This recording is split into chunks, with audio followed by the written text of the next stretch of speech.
It was raining that Tuesday morning, the kind of rain that seeps into your bones and makes the world feel heavier than it already is. Jessica hadn't planned on standing on the side of the road with her 3-year-old daughter on her hip, soaked through, holding a cardboard sign that simply read, "Need a ride? Emergency." But when your car breaks down, your phone dies, and you're an hour late to the job interview that could change everything, you do what you have to do. She could feel the judgment in the eyes of drivers who sped past. She held her daughter closer, whispering, "It's okay, baby. Mommy's trying." Her shoes squelched in the puddles, and every passing minute chipped away at her hope. She wasn't trying to beg. She didn't want a handout. She just needed one ride. One break. Just once.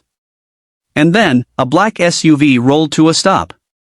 The tinted window slid down, revealing a clean-cut man in his early 40s, wearing a sharp suit and an expensive-looking watch. His eyes locked on hers. Curious, cautious, but not unkind. "You okay?" he asked, glancing at her little girl. Jessica hesitated.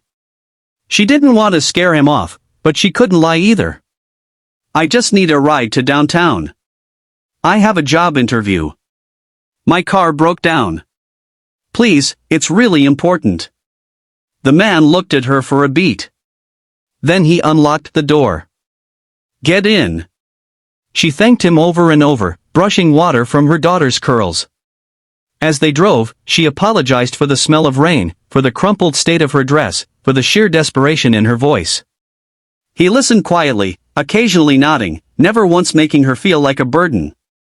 "I'm sorry," she finally said, looking down. "I'm not usually like this. I'm trying to get back on my feet. I was a nurse, before everything." He glanced at her. "Before what?" She hesitated, but something about his voice, steady, calm, invited honesty. "My husband died in an accident 2 years ago. No insurance. No savings. I had to leave school. I cleaned houses, babysat, anything. But it's never enough. Today was supposed to be my second chance. And I blew it." Silence stretched between them as the windshield wipers tapped a rhythmic beat. Then he said, "You didn't blow it. You're here. You're fighting." They reached the building, a tall glass tower downtown. She turned, surprised. "Wait, this isn't the place." I said. "I know," he said, parking. "Come on. Bring your resume."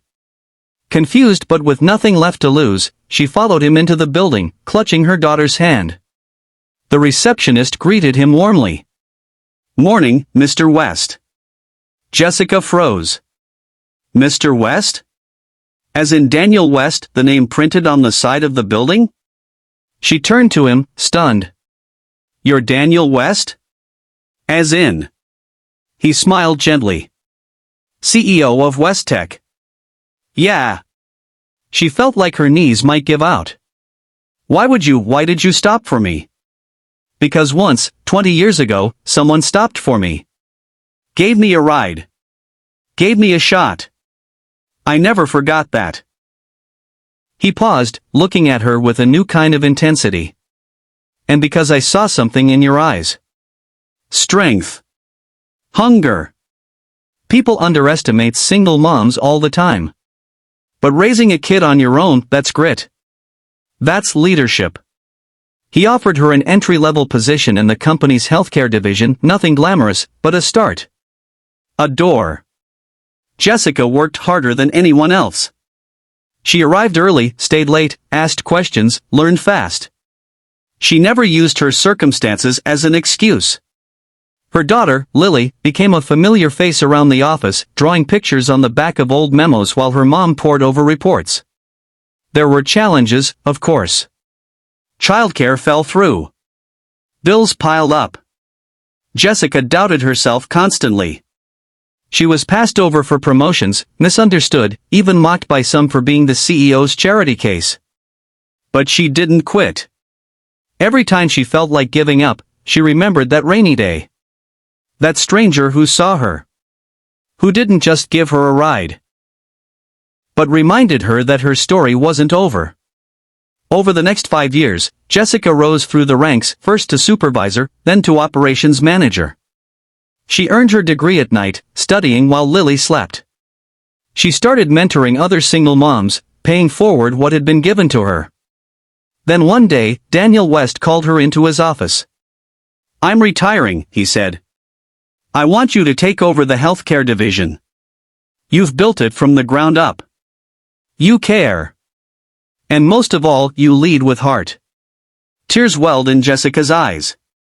"I'm just a girl who begged for a ride in the rain," she whispered. He smiled. "And I was just a kid who washed dishes at a diner. We all start somewhere." Today, Jessica West is a senior executive, respected, accomplished, still humble. She often tells her story to interns and young hires, not to brag, but to remind them. You never know who someone is, who they'll become, or what battle they're fighting when they cross your path. One act of kindness changed her life. And now, she's changing lives every day. Because sometimes, a stranger with a kind heart isn't just a millionaire CEO. He's the reason someone finds their way home.